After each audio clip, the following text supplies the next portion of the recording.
అందరికీ నమస్కారం. వాజీ వార్తలకి స్వాగతం. ముందుగా ఈనాటి ముఖ్యాంశాలు. ప్రవర్తన నియమావళి అమలు తీరుపై ఆరా తీసిన ఎన్నికల రాష్ట్ర పరిశీలకులు రామ్మోహన్ మిశ్రా. సజావుగా ప్రక్రియ సాగేందుకు తీసుకున్న చర్యలను వివరించిన జిల్లా కలెక్టర్, జిల్లా ఎస్పీ. ప్రతి ఒక్కరూ ఓటు హక్కు వినియోగించుకోవాలని పిలుపునిచ్చిన జిల్లా కలెక్టర్ నాగలక్ష్మి. కలెక్టరేట్ లో సెల్ఫీ పాయింట్ ప్రారంభించిన జిల్లా కలెక్టర్.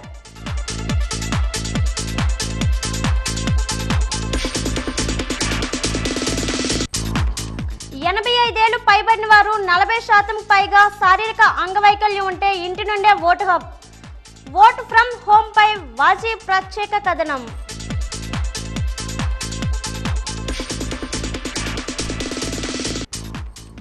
జిల్లాలో జోరుగా సాగుతున్న ప్రచార పర్వం. అధికార ప్రతిపక్ష పార్టీలలో సాగుతున్న చేరికలు.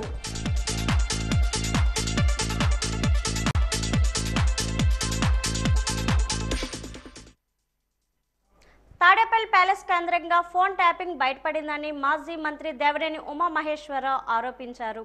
ఈ రోజు ఎన్టీఆర్ భవన్లో ఏర్పాటు చేసిన విలేకరుల సమావేశంలో మాట్లాడుతూ అత్యాధునిక సాంకేతిక పరిజ్ఞానంతో వాస్తవాలు బయట ప్రపంచానికి తెలుస్తున్నాయని అన్నారు.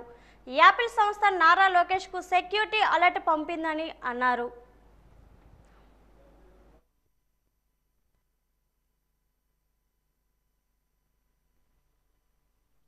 ప్యాలెస్ కేంద్రంగా ఫోన్ ట్యాపింగ్ జరుగుతుందని ఆనాడు వైసీపీ ఎమ్మెల్యేగా ఉన్న కోటమిరెడ్డి శ్రీధర్ రెడ్డి చాలా స్పష్టంగా రాష్ట్ర ప్రజలకు తెలియజేశారు.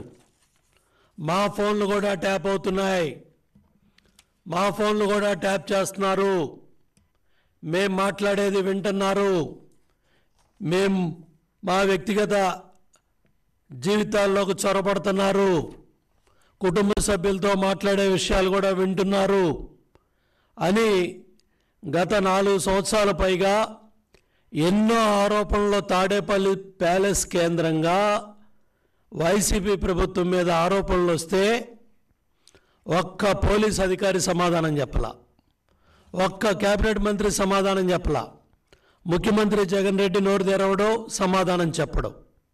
ఇవాళ చెప్పండి, ప్రతి నియోజకవర్గానికి ఒక ప్రణీతరావు ఉన్నారు. ఇవాళ పక్కన తెలంగాణ రాష్ట్రంలో చూస్తూ ఉన్నాం. అక్కడ ఫోన్ ట్యాపింగ్ వ్యవహారం ఏ విధంగా ప్రకంపనలు కలిగిస్తూ ఉన్నాయో, కీలకమైన ఉన్నత పోలీస్ అధికారులంతా కూడా చాలామంది విదేశాలకు వెళ్ళారు, చాలామంది విదేశాల నుంచి రప్పించబడుతున్నారు, చాలామంది సీనియర్ అధికారులు ఇవాళ అక్కడ పోలీస్ యంత్రాంగంతో ప్రశ్నించబడుతున్నారు. అయినప్పటికి కూడా నిస్సిగ్గుగా ఏ మాత్రం వెరవకుండా జగన్మోహన్ రెడ్డి అండదండలతో ఇవాళ DGP incharge Rajendranath Reddy, additional DG intelligence PSR Seetharamanjaneyulu రాష్ట్ర ప్రజలకు సమాధానం ఇవ్వాలి. రాష్ట్ర ఎన్నికల సాధారణ పరిశీలకులు రామ్మోహన్ మిశ్రా జిల్లాలో పర్యటించారు. ఆయనకు జిల్లా ఎన్నికల అధికారి, జిల్లా కలెక్టర్ నాగలక్ష్మి స్వాగతం పలికారు. జిల్లాలో ఎన్నికల నిర్వహణకు చేపట్టిన ఏర్పాట్లు, ఎన్నికల ప్రవర్తన నియమావళి అమలుకు తీసుకున్న చర్యలు, సీజర్ మేనేజ్మెంట్, ఎన్నికల శిక్షణ తదితర అంశాలను తన ఛాంబర్లో జరిగిన సమావేశంలో కలెక్టర్ వివరించారు. ఇప్పటి వరకు జిల్లాలో సుమారు 1,54,00,000 విలువైన నగదు, మద్యం, ఇతర వస్తువులను స్వాధీనం చేసుకున్నట్లు తెలిపారు. జిల్లాలో ఎన్నికల ప్రక్రియను సజావుగా పూర్తి చేసేందుకు శాంతి భద్రతల పరిరక్షణకు తీసుకున్న చర్యలను ఎస్పీ దీపిక వివరించారు. ఇప్పటి వరకు ఏర్పాటు చేసిన చెక్ పోస్టులు, తనిఖీలకు సంబంధించిన అంశాలను తెలిపారు. ఎన్నికల కంట్రోల్ రూమ్ను పరిశీలకులు మిశ్రా సందర్శించారు. వివిధ విభాగాల పనితీరును, ఇప్పటి వరకు అందిన ఫిర్యాదులను తీసుకున్న చర్యలను కలెక్టర్ వివరించారు.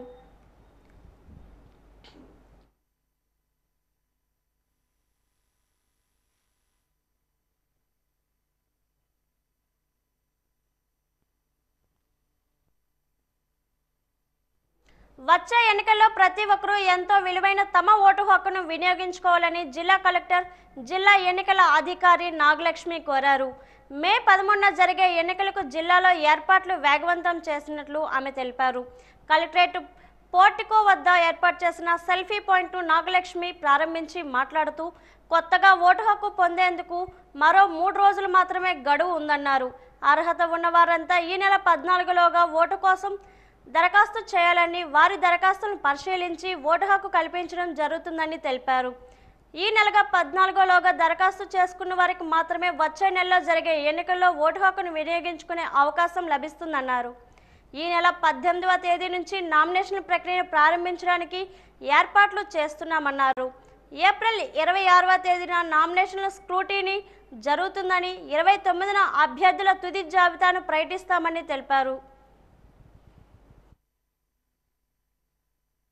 దయచేసి ఓటర్స్ అందరికీ కూడా last date for application 14th April కాబట్టి ఇంకా కూడా ఓటు నమోదు చేసుకోలేదు, లేకపోతే ఒక చోట నుంచి ఇంకొక చోట మార్చుకోవాలి, వేరే మనం ట్రాన్స్ఫర్లో వచ్చాము, వేరే ఊరికి వచ్చాము అంటే ఖచ్చితంగా మీరు 14th April లోపు అప్లై చేసుకోవాలి. 14th April లోపు అప్లై చేసుకున్న అర్జీల వరకే మనము అప్రూవల్ చేసుకొని వాళ్ళ వరకే మనకి ఈ ఎన్నికల్లో ఓటేయడానికి అవకాశం వస్తుంది.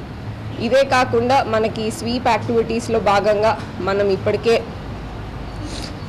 చాలా కాన్స్టిట్యున్సీ హెడ్ క్వార్టర్స్లో కానీ మండలాల్లో కానీ అన్ని సొసైటీలో అన్ని కమ్యూనిటీస్ని కూడా టచ్ చేసేలాగా వేరియస్ ప్రోగ్రామ్స్ చేయడం జరిగింది.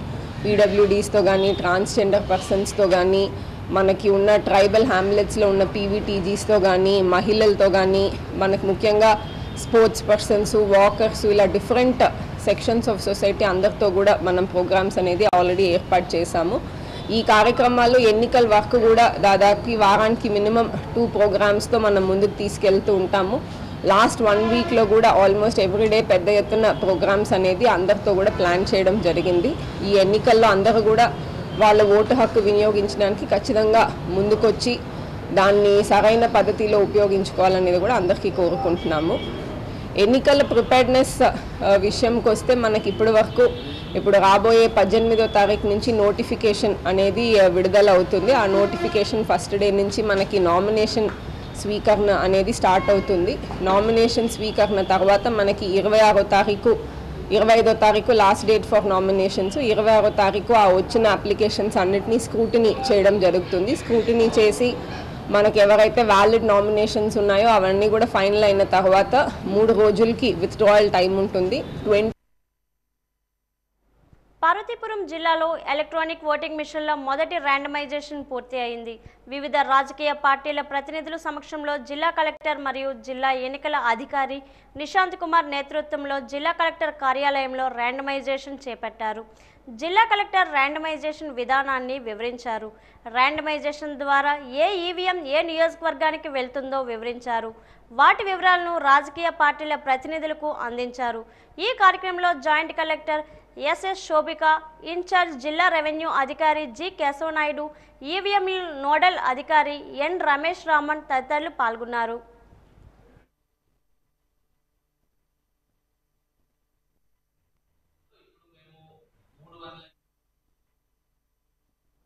నగరంలోని ధర్మపురిలో జరిగిన ఎన్నికల ప్రచార కార్యక్రమంలో నియోజకవర్గ వైసీపీ అభ్యర్థి డిప్యూటీ స్పీకర్ కోలగట్ల వీరభద్రస్వామి పాల్గొన్నారు. ఆయన రాకను పురస్కరించుకొని స్థానికులు, వైసీపీ నాయకులు, కార్యకర్తలు ఘనంగా స్వాగతం పలికారు. మహిళలు హారతులు ఇచ్చి దీవించారు. 2019లో తనకు ఎమ్మెల్యేగా అవకాశం ఇస్తే సామాన్యుడి పాలన ఏ విధంగా ఉంటుందో ప్రజలు గమనించారన్నారు. మరోసారి అవకాశం ఇస్తే మరింత అభివృద్ధి చేసి సమస్యలు లేని నగరంగా తీర్చిదిద్దుతామని ప్రజలకు హామీ ఇచ్చారు. డివిజన్ ఇన్ఛార్జ్ కనకల కృష్ణ, స్థానిక కార్పొరేటర్ పతివాడ గణపతిరావు మాట్లాడుతూ శాసనసభ్యునిగా కోలగట్ల వీరభద్రస్వామి గత 5 ఏళ్లుగా నిరంతరం ప్రజల మధ్యనే ఉంటూ వారి కష్ట సుఖాల్లో పాలు పంచుకుంటున్నారన్నారు. ఈ కార్యక్రమంలో మేయర్ విజయలక్ష్మి తదితరులు పాల్గొన్నారు.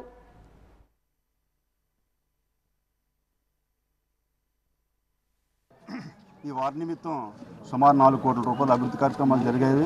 మొన్నే రీసెంట్గా వాటర్ ట్యాంక్ 2 కోట్ల రూపాయలు కట్టడం జరిగింది. ఒక వారం రోజుల్లో ప్రజలందరికీ మంచినీటి సౌకర్యం దాని ద్వారా కలగజేస్తారు. మౌలిక సదుపాయాలన్నీ ఈ వార్డులో సమకూరాయి. ఒక 10% 15% ఉండిపోతే అన్నీ గెలగానే 1 ఇయర్లో అవన్నీ కంప్లీట్ చేస్తారని మాట ఇచ్చారు. తప్పకుండా చేస్తారు.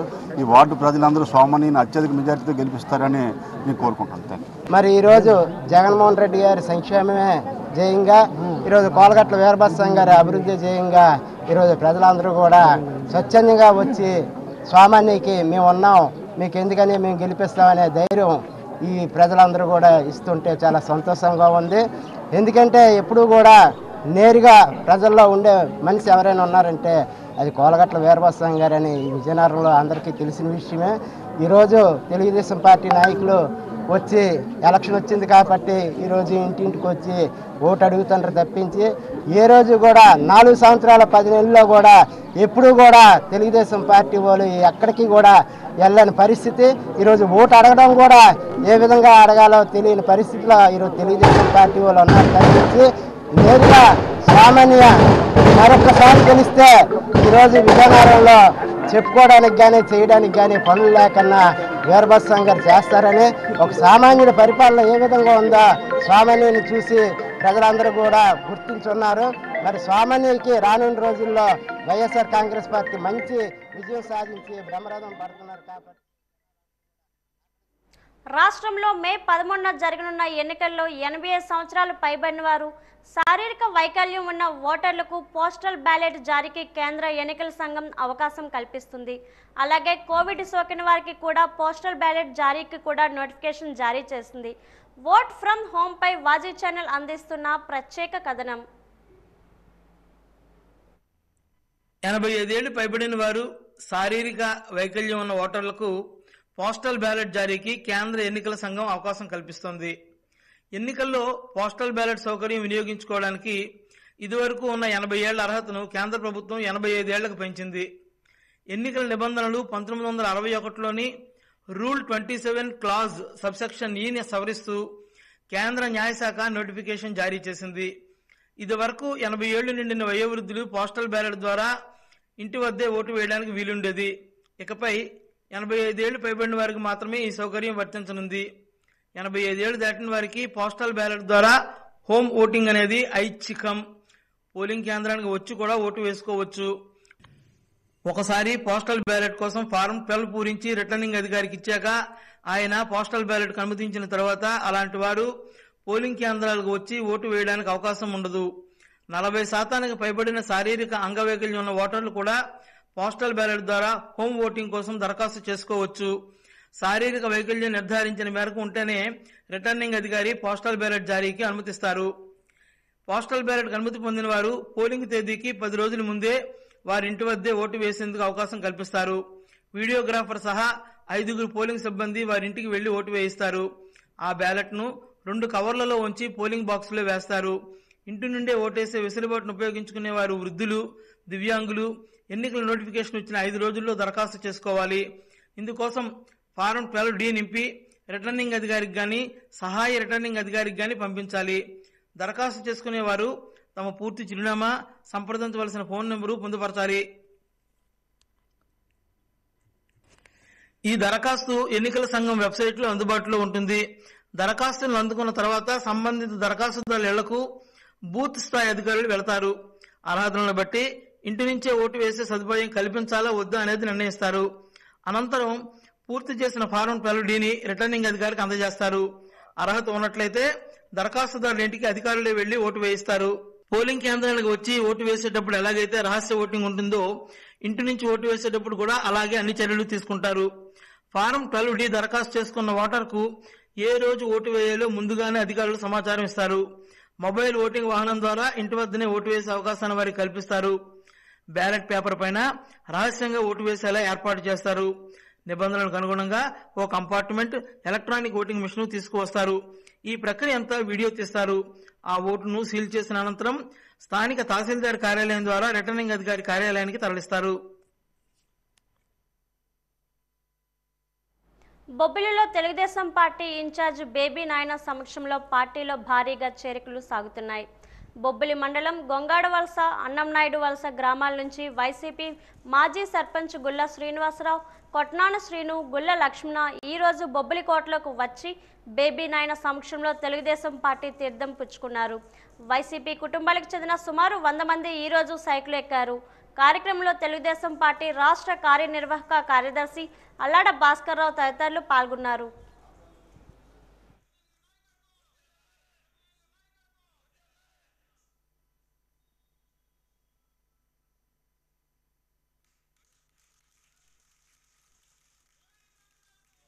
ఇంటర్మీడియట్ ఫలితాలను ఈరోజు సంబంధిత అధికారులు ప్రకటించారు. ఈ ఫలితాల్లో విజయనగరం జిల్లా తన సత్తా చాటింది. ఇంటర్మీడియట్ ప్రథమ సంవత్సరంలో 67%, ఇంటర్మీడియట్ ద్వితీయ సంవత్సరంలో 78% ఫలితాలను విజయనగరం జిల్లా సాధించింది. దీంతో విద్యార్థులు, తల్లిదండ్రులు హర్షం వ్యక్తం చేస్తున్నారు. ఫలితాలకు సంబంధించిన వివరాలను ఇంటర్మీడియట్ ప్రాంతీయ అధికారి మజ్జి ఆదినారాయణ వెల్లడించారు. ఈ సందర్భంగా ఆయన మీడియాతో మాట్లాడుతూ రాష్ట్రంలోని విజయనగరం జిల్లాకి ఇంటర్మీడియట్ ప్రథమ సంవత్సరం 67%, ద్వితీయ సంవత్సరం 78% వచ్చాయి అన్నారు. గత ఏడాది కంటే ఈ ఏడాది మంచి ఫలితాలు సాధించామని ఆయన చెప్పారు. కళా సిబ్బందికి, విద్యార్థుల తల్లిదండ్రులకు కృతజ్ఞతలు తెలియజేశారు. మంచి ఫలితాలు సాధించిన విద్యార్థులందరికీ అభినందనలు తెలిపారు.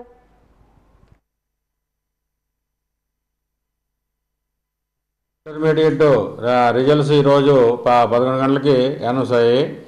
అందులో మన విజయనగరం జిల్లాకు సంబంధించి ప్రథమ సంవత్సరంలో 67%, ద్వితీయ సంవత్సరం 78% ఉత్తీర్ణ సాధించారన్నమాట.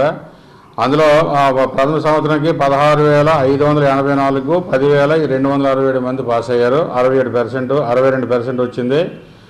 అలాగే 15,180 మందికి బదులుగా 10,591 మంది పాస్ అయ్యారు. 70% సెకండ్ ఇయర్ సాధించాం. స్టేట్ వైడ్ రిజల్ట్ చూసినట్లయితే 78% సెకండ్ ఇయర్లో ఉంది. అలాగే ఫస్ట్ ఇయర్ 67% ఉందన్నమాట. లాస్ట్ ఇయర్ మీద ఈ సంవత్సరం మనకి పర్సెంటేజ్ బాగానే పెరిగింది. ఇప్పుడు సెకండ్ ఇయర్కి సంబంధించి లక్ష్మీకాంతి జూనియర్ కాలేజీ నుంచి 989 మార్కులు ఎంపీస్తోనూ, అలాగే వాసు జూనియర్ కాలేజీ బొబ్బిలి అక్కడ 989 ఎంపీసీలో ప్రథమ స్థానంలో ఉన్నారు. అలాగే 24 ద్వితీయ స్థానంలో 988 శ్రీ చైతన్య విజయనగరం కూడా సాధించారన్నమాట. అలాగే గవర్నమెంట్ సంబంధించి 24,171 గవర్నమెంట్ జూనియర్ కాలేజీ నెల్లిమర్లు అనమాట. బైపీసీకి 435 మార్కులు, 440 గాను 430 సాధించి ఫస్ట్ స్థానంలో ఉన్నారు.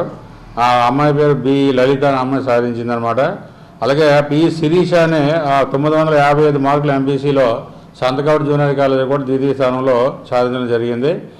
అలాగే ఇంకా మా 470కి ఫస్ట్ ఇయర్ ఎంపీసీలో 465 మార్కులు సాధించిన వాళ్ళు 2 ఉన్నారు. తాండ్రపాపరాయ జూనియర్ కాలేజీ ఒకటి, తర్వాత రాజం గాయత్రి జూనియర్ కాలేజీలో కూడా సాధించి ఉన్నారన్నమాట. ఇంకా మిగతా రిజల్ట్స్ రావాల్సి ఉంది. ఎగిరే ఆకాశ కపోతాలు ప్రయాణ సమయాన్ని తగ్గించి తన రెక్కలపై ప్రయాణికులను సురక్షితంగా గమ్యస్థానాలకు తీసుకుపోయే వారధులు, విమానాలు. 1994లో తొలిసారిగా అంతర్జాతీయ పౌర విమానయాన దినోత్సవం జరిపారు. అంతర్జాతీయ పౌర విమానయాన సంస్థ 50వ వార్షికోత్సవ కార్యక్రమాల్లో భాగంగా ఈ దినోత్సవాన్ని ప్రారంభించారు. అంతర్జాతీయ పౌర విమానయాన దినోత్సవంపై వాజీ ఛానల్ అందిస్తున్న ప్రత్యేక కథనం. ఎగిరే ఆకాశ కపోతాలు ప్రయాణ సమయాన్ని తగ్గించి తన రెక్కలపై ప్రయాణికులను సురక్షితంగా గమ్యస్థానానికి తీసుకుపోయే వారధులు, విమానాలు. 1996లో ఐక్యరాజ్య సమితి సాధారణ సదస్సు అధికారికంగా డిసెంబర్ 7వ తేదీని అంతర్జాతీయ పౌర విమానయాన దినోత్సవంగా గుర్తించింది.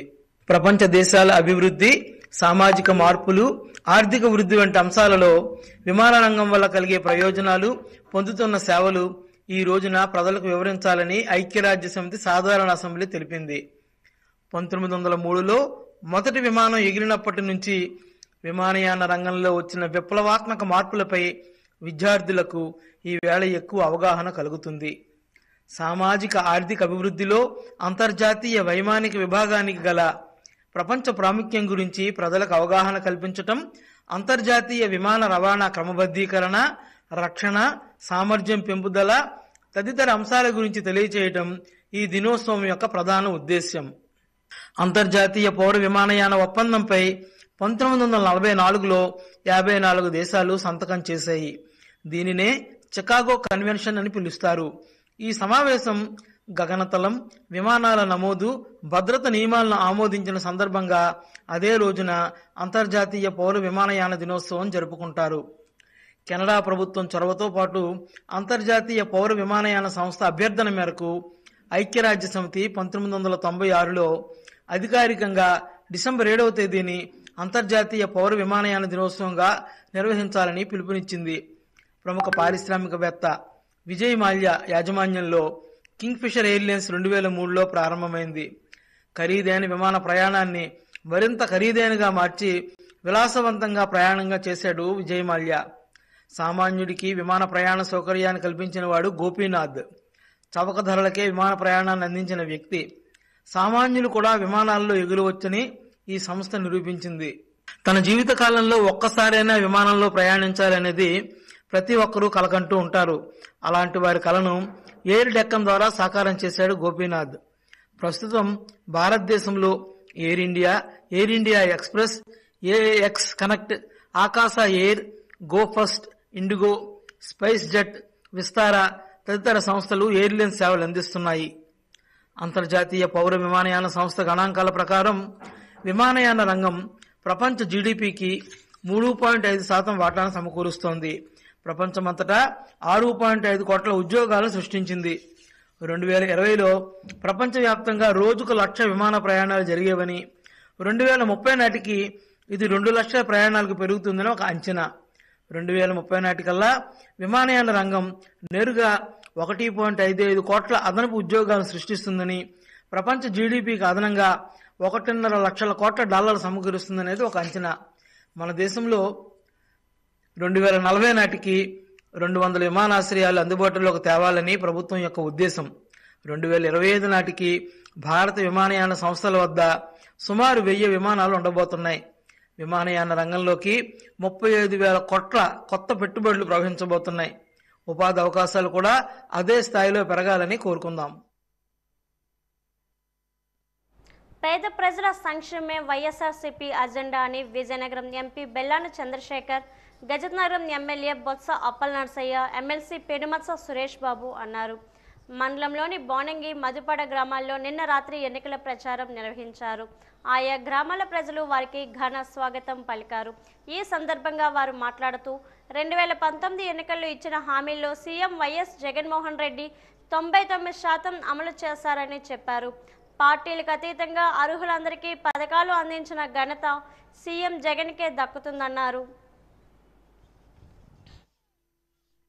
ఎన్నికల ప్రచార కార్యక్రమానికి నాతో పాటు విచ్చేసిన పెద్దలు, గౌరవనీయులు పార్లమెంట్ సభ్యులు బెల్లాన చంద్రశేఖర్ గారికి, అదేవిధంగా పెద్దలు శాసనమండలి సభ్యులు ఒకే మాట అంటున్నారు, నేను మీకు మంచి చేస్తే నాకు ఓటు వేయండి, నన్ను గెలిపించండి అని ప్రజల మధ్యకు వచ్చి చెప్పిన ఒకే ఒక నాయకుడు మన జగనన్న. మరి ఈ రోజున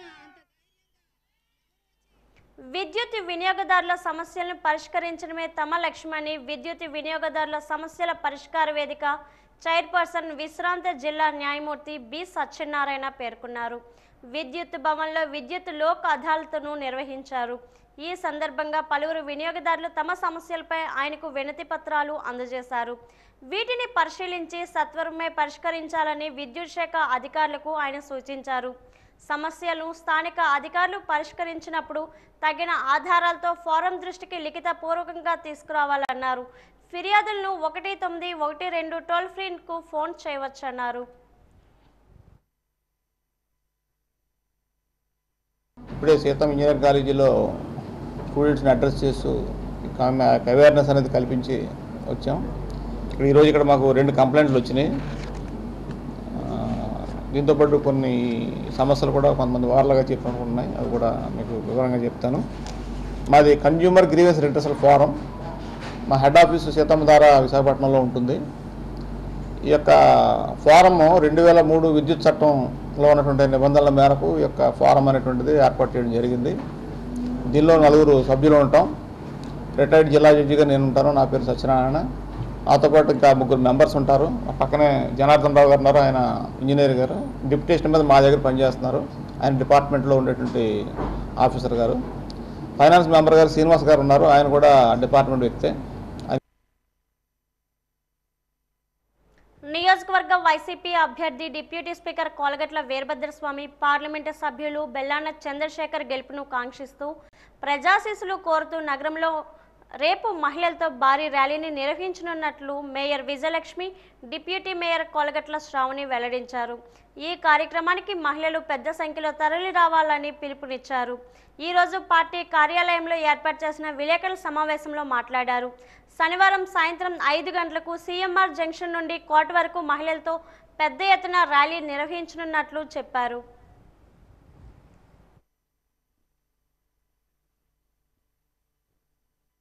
బిడ్డలందరూ కూడా స్వామన్నని గెలిపించుకోవడం కోసం తరలి వచ్చే సమయం ఆసన్నమైందని చెప్పొచ్చు.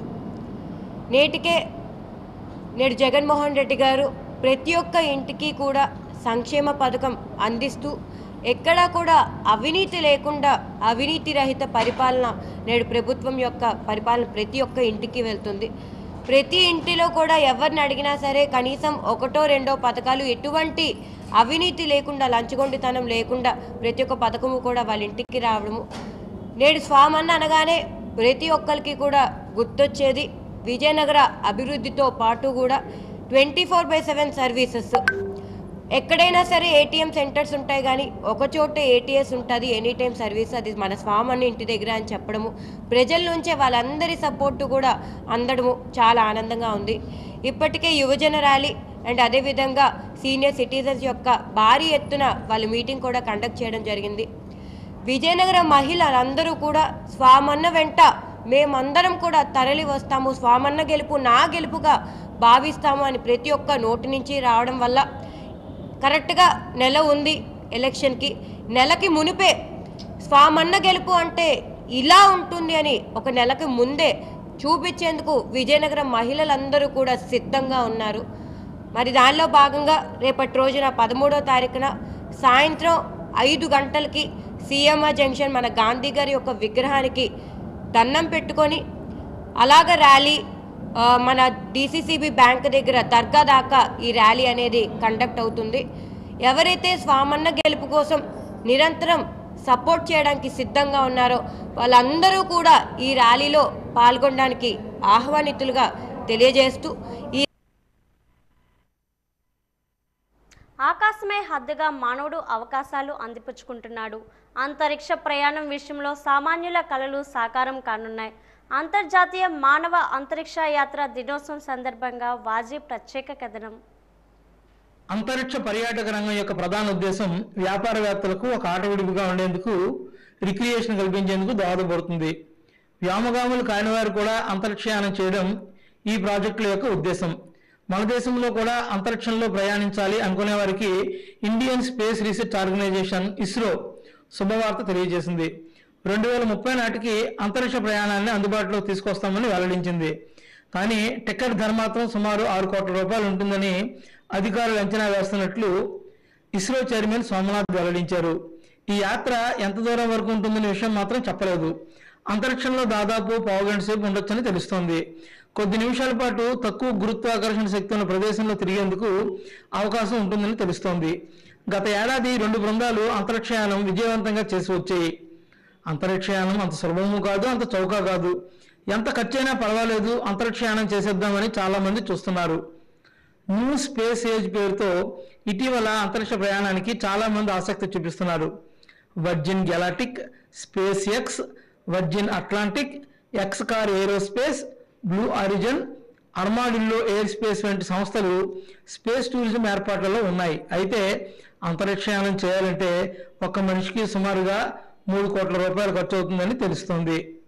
అంతరిక్షంలోకి మానవుల కంటే ముందుగా జంతువులను పంపించారు. రష్యా 1957 నవంబర్ 3వ తేదీన ప్రయోగించిన స్పుత్నిక్ అనే ఉపగ్రహంలో లైకా అనే కుక్క అంతరిక్షంలోకి అడుగుపెట్టింది. అమెరికా ఏబుల్ బేకర్ అనే ఆడకోతులను 1959 మే 28వ తేదీన అంతరిక్షంలోకి పంపింది. బెల్కా, స్ట్రెల్కా అనే 2 ఆడకుక్కల్ని 1960 ఆగస్టు 19వ తేదీన పంపించారు. 1963 అక్టోబర్ 18వ తేదీన ఫ్రెంచ్ వారు ఫెలిక్స్ అనే పిల్లిని పంపించారు. అంతరిక్షంలోని ముఖ్యమైన ప్రధానమైన మైలురాళ్ళన్నీ కూడా రష్యా చేతిలోనే ఉన్నాయి. 1961 ఏప్రిల్ 12వ తేదీన అంతరిక్షంలోకి వెళ్ళిన మొదటి వ్యక్తి యూరి గగారిన్, తొలి మహిళా వాలంటీర్నా తెరుచుకోవా. 1963 జూన్ 16వ తేదీన మొదటిసారి అంతరిక్షంలో నడిచిన ప్రథమ వ్యక్తిగా. 1965 మార్చి 18 అలెక్సీ లియోనోవ్ చంద్రుడి ఉపరితలం మీద పరిశోధన చేయడానికి తొలిసారిగా చంద్రుడిని ఢీకొట్టిన లోనా 2 రాకెట్. 1959 సెప్టెంబర్ 13వ తేదీన శుక్రగ్రహం ఉపరితలాన్ని ఢీకొట్టిన వెనెరా 4 రాకెట్. 1967 జూన్ 12వ తేదీన చంద్రుడి ఉపరితలం మీద దిగిన లోనా 9 రాకెట్. 1966 ఫిబ్రవరి 3వ తేదీన రష్యన్ల ప్రగతికి ఉదాహరణగా చెప్పొచ్చు. రాబోయే రోజుల్లో చంద్రుడిపైకి కూడా సామాన్యుడు అడుగుపెట్టే అవకాశం తప్పకుండా లభిస్తుందని ఆశిద్దాం. నగరంలోని శాంతినగర్ తెలుగుదేశం పార్టీ నాయకుడు గుండు ఉమామహేశ్వరరావు ఆయన అనుచరులతో పాటు పలువురు ఈరోజు వైఎస్ఆర్ కాంగ్రెస్ పార్టీలో చేరారు. వారందరికీ floor leader SVV Rajesh, YCP నగర అధ్యక్షుడు ఆశపు వేణు, కార్పొరేటర్ కంటుభక్త తవిటిరాజు పార్టీ కండువాలు వేసి సాదరంగా ఆహ్వానించారు. ఈ సందర్భంగా రాజేష్ మాట్లాడుతూ వైసీపీలో చేరికల పర్వం కొనసాగుతుందన్నారు. ముఖ్యమంత్రి వైఎస్ జగన్మోహన్ రెడ్డి చేసిన సంక్షేమం, స్థానికంగా కోలగట్ల వీరభద్రస్వామి చేసిన నగరాభివృద్ధికి ఆకర్షితులై అనేక మంది వైసీపీ తీర్థాన్ని పుచ్చుకుంటున్నారన్నారు. ఇది పార్టీకి శుభ పరిణామం అని అన్నారు.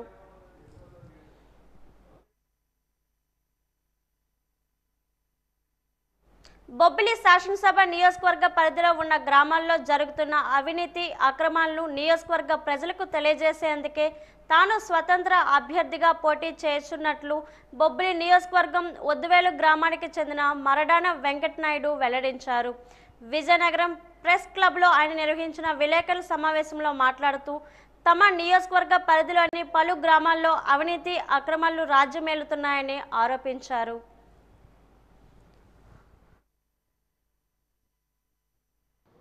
నేను ఇప్పుడు ఇండిపెండెంట్ అభ్యర్థిగా పోటీ చేస్తూ ఉన్నాను. అలానే ఆ రాజకీయ నాయకుడి నుండి నాకు థ్రెట్ కూడా ఉంది. అది ఎలక్షన్ కమిషన్కు, ఎస్పీ గారికి, కలెక్టర్ గారికి కూడా మెయిల్ పెట్టడం జరిగింది. పోస్టులు కూడా చేస్తూ ఉన్నాను.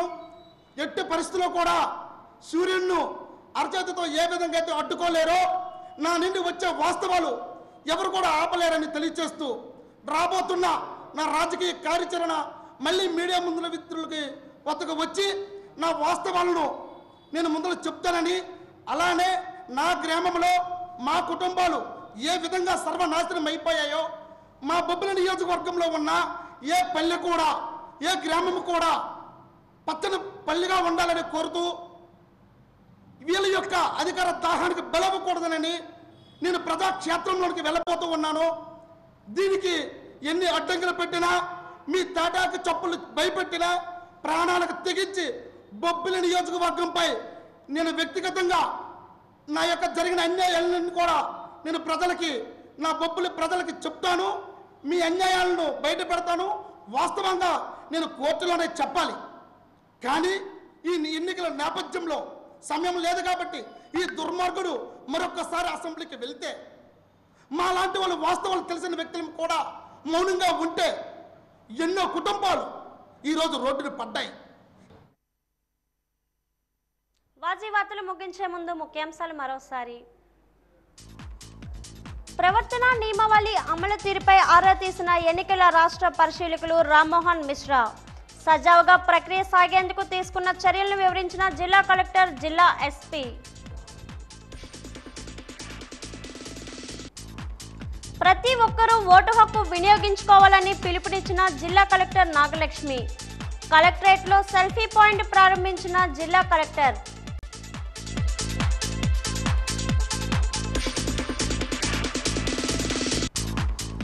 ఎనభై 85 ఏళ్లు పైబడిన వారు 40% పైగా శారీరక అంగవైకల్యం ఉంటే ఇంటి నుండే ఓటు హక్కు. ఓట్ ఫ్రమ్ హోమ్ పై వాజీ ప్రత్యేక కథనం.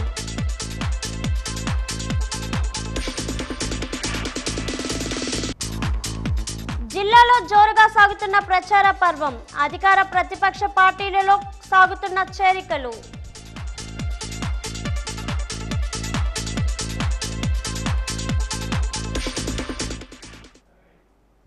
వాజీవార్తలు ఇంతతో సమాప్తం. నమస్కారం.